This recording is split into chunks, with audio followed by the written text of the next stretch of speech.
et bienvenue dans ce nouveau tuto sur la programmation mobile. Aujourd'hui, nous allons voir les variables. Mais avant, j'aimerais faire un petit tour sur la vidéo précédente qui concernait notre premier programme en Java. Dans la vidéo précédente, nous avons simplement affiché un message dans la console.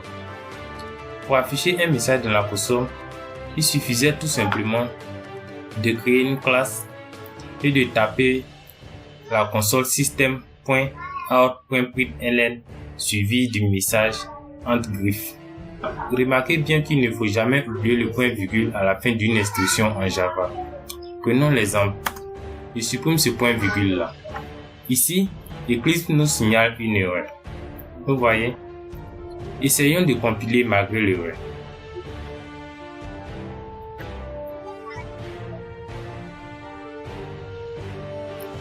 Vous voyez bien, la console ici nous signale qu'il y a une erreur de point virgule ici. Vous voyez? Donc, on revient et je remets le point virgule et je viens compiler à nouveau. Salut, c'est Léon Conan. Voilà que le message s'affiche. Maintenant, nous allons passer au cours d'aujourd'hui. À quoi nous servira les variables? Une variable nous servira tout simplement à stocker des valeurs en mémoire de notre ordinateur. Plus précisément dans la mémoire RAM de notre ordinateur. Une variable doit être déclarée avant d'être utilisée. Qu'est-ce que ça veut dire? Cela voudra dire que pour que nous puissions utiliser une variable dans nos codes, nous devons d'abord l'initialiser, voilà, la déclarer, la préciser si on veut dire, si on peut appeler ça ainsi. Ensuite, il faut savoir qu'il existe plusieurs types de variables. Ici, nous avons les variables du type integer. Integer qui veut tout simplement dire entier. Ici, dans la famille des integers, nous avons le type byte, les short, les int, les long. Maintenant, pour chaque type correspond à un intervalle bien précis de nom qui prend en compte. Pour les bytes, nous voyons que pour les bytes, les noms pris en compte pour les bytes, ça commence de moins 128 à 127. Maintenant, par exemple, pour les int, vous voyez, le spectre est beaucoup plus large. Voilà. Maintenant, cette case-là correspond à l'espace de mémoire que occupe la variable sur votre RAM. Voilà. Donc, si vous devez utiliser un byte, vous comprenez avec moi que le byte va utiliser un bit sur votre mémoire RAM. Voilà. Ici, il y a les floating points qui correspondent aux variables réelles avec des nombres à virgule, tout ça. Ici, il y a le cat. Ici, il y a les booléens qui retournent seulement deux valeurs, soit vrai, soit faux. Ok. Nous allons voir plus en détail dans la pratique. Pour déclarer une variable, il nous faut trois choses. D'abord, le type de la variable, soit int, soit long, soit double, soit boolean. Et en plus du titre, nous ajoutons le nom de la variable. Le nom de la variable peut être n'importe quoi. Par exemple, si nous voulons donner un âge à un individu, on peut appeler la variable âge. Ou si nous voulons donner par exemple un nom à un objet, par exemple une table, on va tout simplement utiliser une chaîne de caractères qui est un string mais qui n'est pas répertorié dans ce tableau là, mais on verra ça quand même. Et donc ici, pour utiliser un string, on va d'abord donner le type de cette variable qui est string. Après, on va donner le nom qui va être par exemple nom de la chaise. Et puis bon, on va dire le nom de la chaise, peut-être chaise pour enfants. Voilà. Chaise pour enfants correspond à la chaîne des caractères. Ok, merci. Donc, si on avait décidé de déclarer un int, c'est-à-dire un entier, la variable allait commencer par le type qui est int, suivi du nom de la variable. Par exemple, int, si c'est l'âge de quelqu'un qu'on veut donner, on met int âge si la personne a soit 25 ans égal à 25 et un point virgule à la fin. Okay. Passons maintenant à la pratique. Je me rends sur Eclipse. Pour cela, je vous propose de créer un nouveau projet, histoire de rappeler un peu à ceux qui n'ont pas trop suivi la vidéo précédente comment est-ce qu'on fait pour créer une nouvelle classe. Excusez-moi, on va créer une nouvelle classe plutôt qu'un nouveau projet. On se rend dans Principal. Nous allons créer notre nouvelle classe dans ce package là, le package principal. Ok, je peux tout simplement me rendre ici et je clique sur New Java Class. Ok, on me demande le nom de la classe. Je vous ai dit ici que par convention le nom d'une classe commence toujours par une majuscule. Donc je vais mettre variable, puisque ce sont les variables qu'on étudie aujourd'hui. Variable. Merci. On descend et on coche toujours cette checkbox. On descend, mais finish. Ok, voilà notre nouvelle classe qui a été créée. Les commentaires, on supprime. Merci. Maintenant, nous allons déclarer notre première variable. Nous allons utiliser un entier. Pour cela, je vous propose d'utiliser le int qui permet de stocker un entier. Donc je tape int âge égale 25. Ok, int âge égale 25. Ici, int correspond au type de variable, âge le nom de la variable et 25 la valeur de la variable. On va essayer d'afficher la valeur de la variable dans la console. Ok.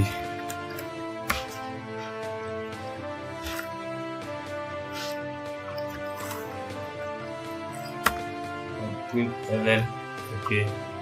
Et je mets maintenant âge.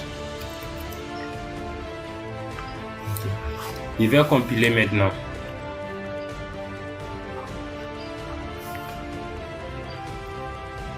Vous voyez dans ma console c'est affiché 25.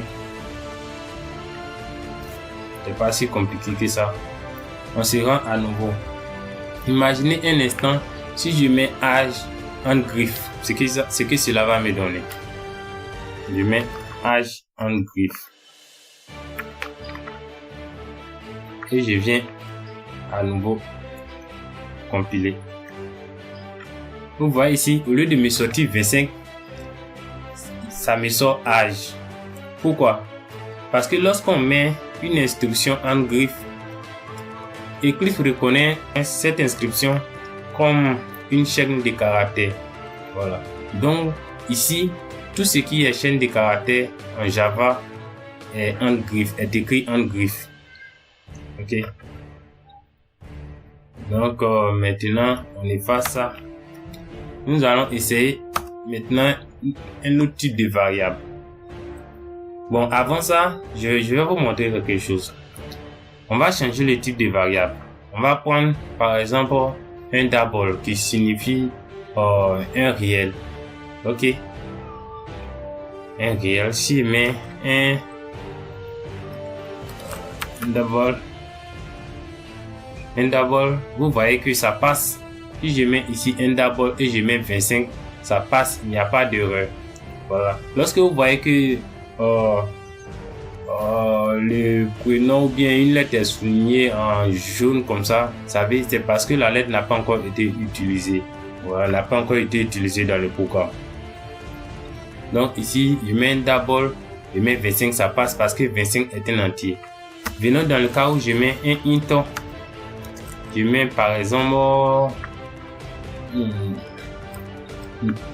nombre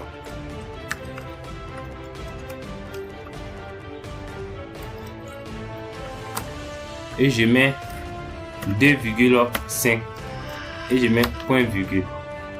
Vous voyez ici, j'ai une erreur. Une erreur qui dit quoi? Une erreur qui dit ici que le nombre 2,5 n'est pas un entier. Donc, considérons que ici je viens mettre, il y a 9,5 et je mets 2. On voit que l'erreur a disparu. Donc dans ce coup, faites très attention au type de variable que vous utilisez et au nombre que vous attribuez à ces variables. Ok. Maintenant, sachez que les variables aussi peuvent être des chaînes de caractères. Nous allons prendre un exemple. On va prendre l'exemple. Bon, on va prendre un string.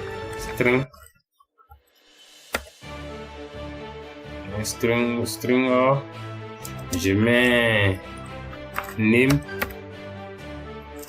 et je vais attribuer une valeur. Un string, c'est une chaîne de caractères, donc en griffe je mets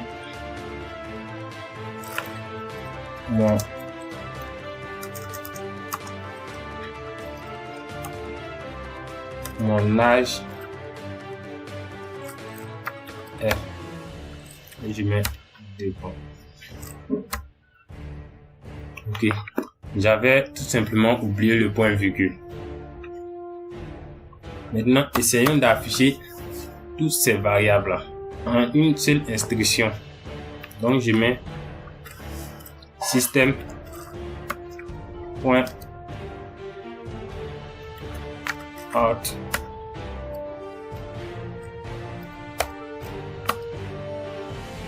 Ok, donc je vais essayer d'afficher en même temps la chaîne de caractères et mon âge. Donc qu'est-ce que je fais?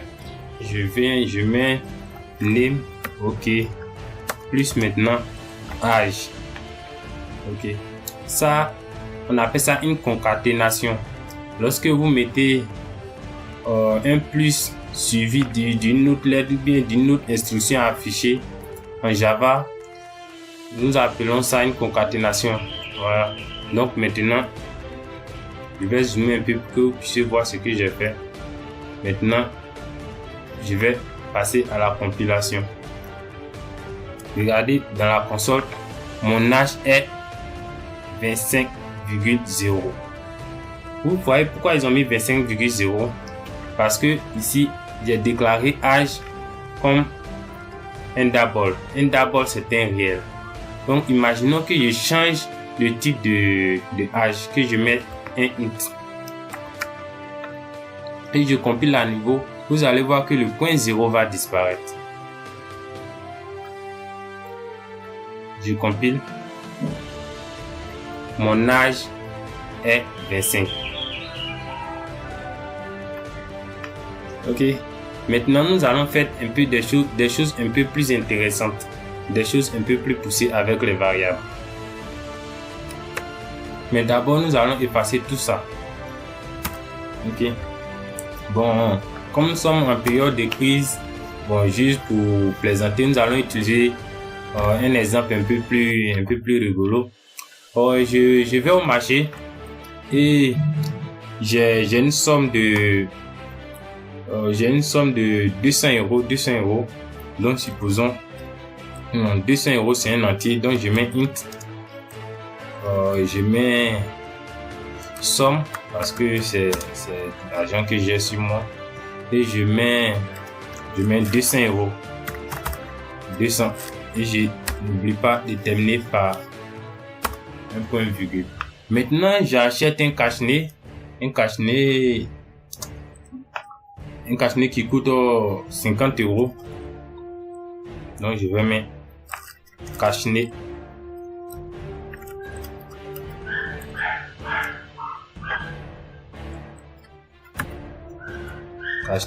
égale à 50.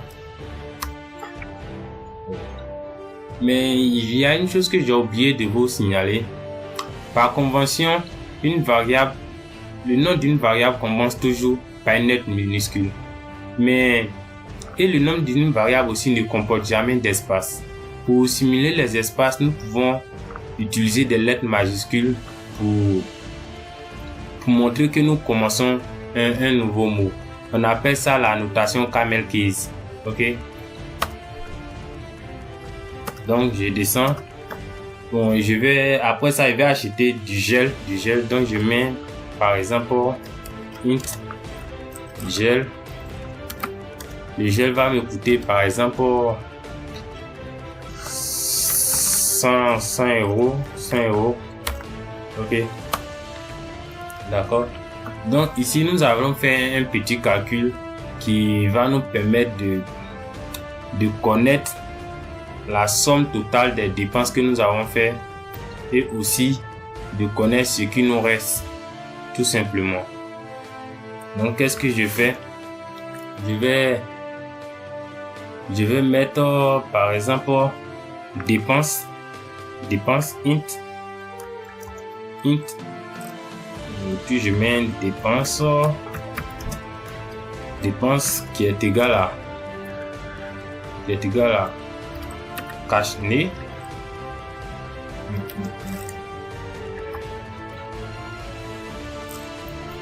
né plus gel. Ça va? Cash né plus gel. J'oublie pas mon point virgule. Ça serait encore plus mieux si je mettais ça entre des parenthèses. Ok, dépenses égale à cash né plus gel. Essayons maintenant d'afficher la valeur des dépenses. Donc il met système. Excusez. Ok, point out. Point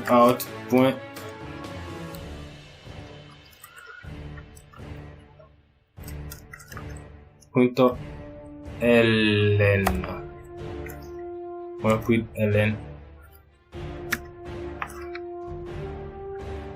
Et je mets à l'intérieur dépenses. Ok. Maintenant, essayons maintenant. On va être système.out.println dépenses. Essayons maintenant d'afficher la valeur des dépenses que nous avons fait. Je viens dans la console. Après compilation, nous voyons que dépenses égale à 150 euros. Tout simplement. Donc ici, nous voyons que en tout, nous avons dépensé 150 euros. Maintenant, nous allons savoir ce qui nous reste. Donc, je mets reste un entier aussi, reste, donc je mets int reste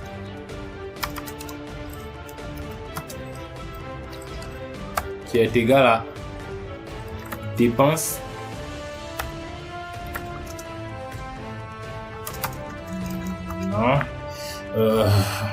excusez, reste qui est égal à somme, ok, moins dépenses, ok, somme moins dépenses, et je mets un point virgule à la fin de mon instruction. Donc ici après, maintenant je vais afficher la valeur de notre reste. Donc je mets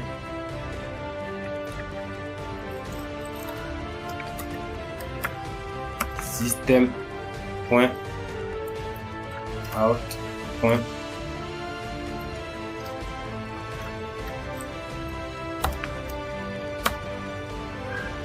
Et j'ajoute tout simplement un reste.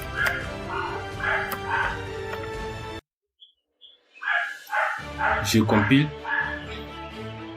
Vous voyez ici, la somme totale de notre dépense est égale à 150 euros. Il nous reste 50 euros. Mais nous allons afficher ça de façon plus cohérente maintenant avec l'association des chaînes de caractères et aussi de nos entiers, de nos variables entiers. Donc je descends et maintenant je vais déclarer maintenant des variables en string. Donc je mets string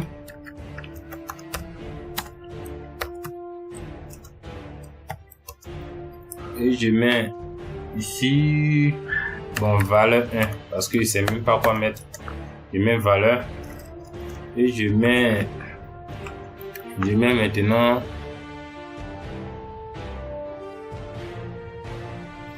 dépense totale.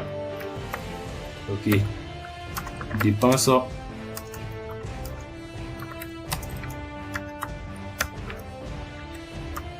totale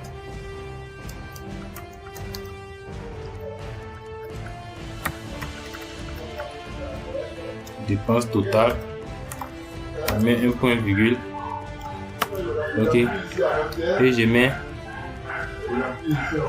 maintenant une autre string, une autre chaîne de caractères, puis je mets valeur 1 égale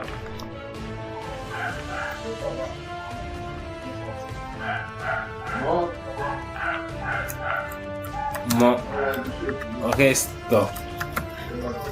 Ok, mon reste point virgule. Maintenant nous allons afficher les dépenses et les restes, de façon plus jolie, de façon plus explicite. Bon, je vais effacer ça. Ok, maintenant je vais transformer ça. Donc d'abord, qu'est-ce que je mets? Je mets la valeur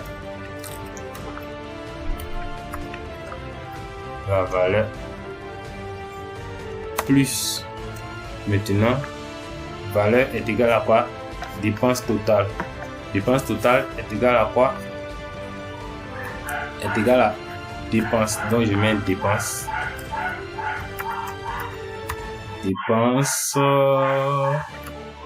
Ok. Maintenant, dépense. Donc, ce qui va s'afficher, on aura dépense totale 150 €.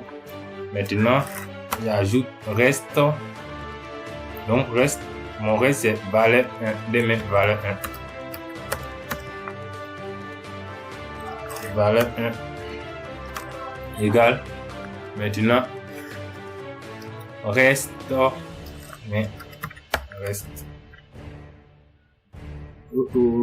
Excusez-moi, au lieu de mettre un plus, j'ai mis égal. Ok, maintenant nous allons compiler. Vous voyez. Maintenant nous allons passer à la compilation. On vient maintenant dans la console. Dépense totale 150. Mon reste. Ok, ici, vous voyez tout est collé parce que je n'ai pas mis d'espace. J'ai pas mis d'espace. Donc, excusez, je vais rajouter des espaces ici. Ok. Voilà. Comme ça va être encore mieux. Ok, je reviens compiler à nouveau. Mieux. Ok, je reviens compiler à nouveau. Nous allons voir. Dépense totale 150. Mon reste est 50. Merci et à bientôt pour un nouveau cours dans lequel nous allons voir les conditions.